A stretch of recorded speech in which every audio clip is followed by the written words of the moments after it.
MKC Media. Okay, mambo vipi mpenzi mtazamaji wa MKC Media.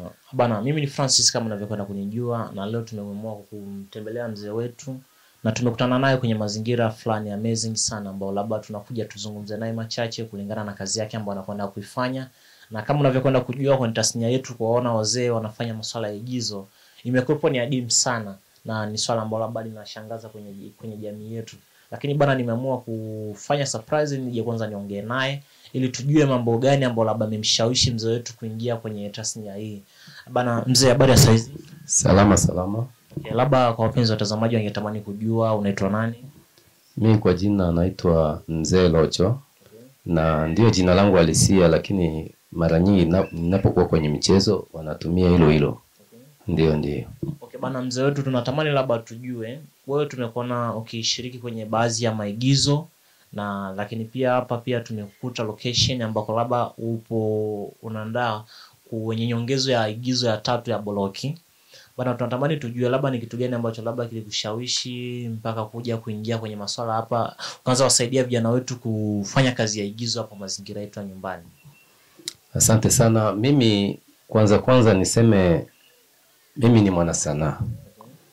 Tangu kuzaliwa kwangu, pamoja na kwamba nilikuwa situmii igizo, lakini nilikuwa mwana sanaa katika muziki. Na muziki wenyewe ni muziki wa dini. Muziki wa dini ulinifikisha mbali sana. Manake tulivyoingia kwa mara ya kwanza hapa kambini, mimi nilichukuliwa kutokana na muziki huo, nikawa kama vile conductor kwaya, nikaenda mikoani. Nimekaa huko maisha yangu ya kutosha kabisa, karibia miaka 20 na ndio ilikuwa kazi yangu. Lakini vile vile nilianza kujua kwamba hata kuigiza ninaweza, kwa sababu kulikuwa kunatokea sikukuu fulani za dini, unakuta tunaandaa igizo. Unaona, ni mwenyewe natunga na shirikisha watu tunacheza. Basi nikaona hii talent ninayo. Unaona, na nilipokuja hapa kambini, basi baadhi ya watu wakaanza kuniomba kwamba mzee, wewe kulingana jinsi ulivyo mzee, kuna sehemu ambazo tunahitaji tupate watu ambao wana umri kama wako ili kutusaidia. Basi na nilivyoenda kwa mara ya kwanza na wenyewe wakanikubali, basi nikajua kwamba ni kitu ambacho nilikuwa nacho.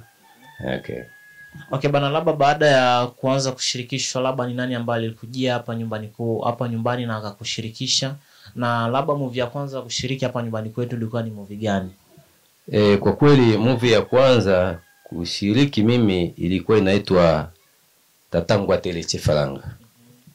Tulicheza na kina timu, lakini aliyeniona na kunitambulisha kwa watu hao alikuwa bwana Echiba. Okay, labda tunatamani tujue kabisa kwa ukina, kulingana na historia yako ilivyokuwa mpaka wewe ni mwana sanaa, kulingana na sanaa ambazo ulikuwa unazifanya, ya muziki, mpaka ikachukua kama nusu ya maisha yako kwenye historia yako ya kimaisha. Lakini pia tunatamani tujue kwa ukina kabisa ni movie gani ambazo labda katika movie ambazo ushawahi kushirikisha ambao labda ulifanyaga kule ukasema hii movie hapa nimefanya kwenye ubora. Kuna movie tuliocheza iko katika maandiko matakatifu. Yaani Naomi alikuwa na watoto wake wawili, na alikuwa ni mke wa Elimeleki. Wao walikuwa watu wa Yudea, alafu wakahamia Moabu kutokana na nchi yao ilikumbwa na njaa na bala njaa. Sasa yule mama alivyoenda kule akawa na vijana wake wawili pamoja na mume wake, ila mume wake alifariki, akabaki na vijana hao. Na ndipo wale vijana wawili wakaoa wanawake wawili, ambaye mmoja ni Orpa na ndiye Orpa na Rutu. Kwa hiyo na ndio Rutu alibeba kitabu cha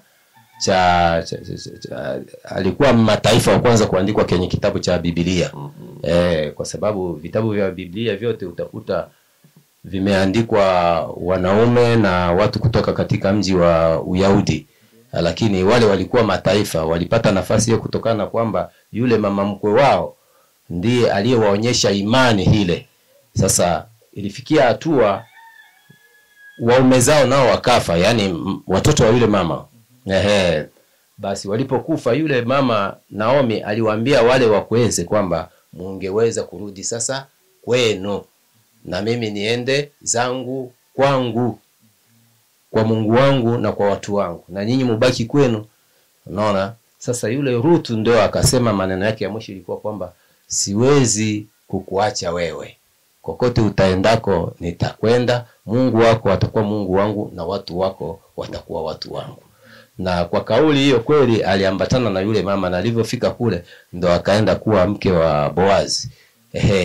Kwa hiyo ndo hivyo shemeji yake na mama mpo wake.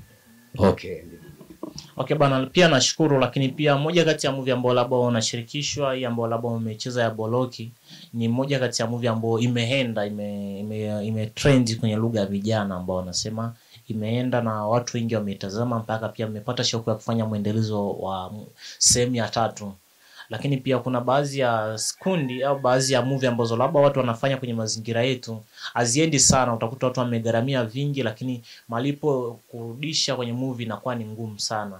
Na sababu wewe kama mzee wetu unaona ni kipi ambacho labda ni sababu ya watu kutokutoboa sana kwenye sanaa yetu hapa nyumbani? Ni vizuri watu kutokutoboa, kuna sababu nyingi.